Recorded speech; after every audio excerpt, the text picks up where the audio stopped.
Шығып басасын, бір сөйтіп кете, екінші сөйтіп кете, прямо көңіл қуана.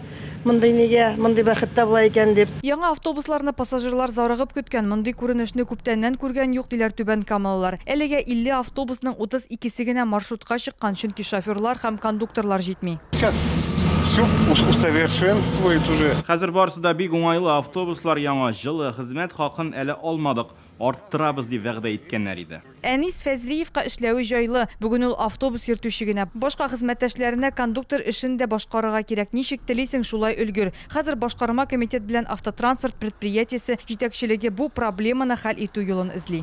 По итогам переговоров с перевозчиком. Пассажирлар ташучылар белән сөйләшкәннән соң автобус йөртүчеләрнең хезмәт хакын арттырырга кирәк дигән фикергә килдек.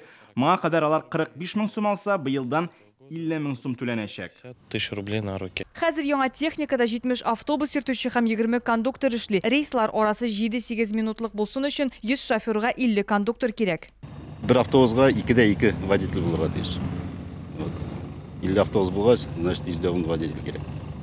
50 автобусга.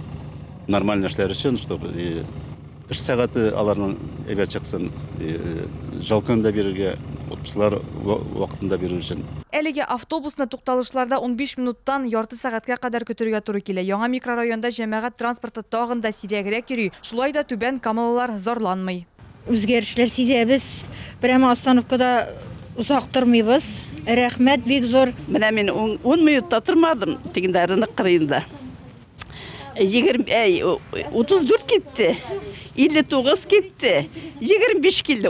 Автобуслар тукталышка кайчан һәм ничә минуттан килеп җитәчәк, тиздән Түбән Камаллылар моны да белеп торачак.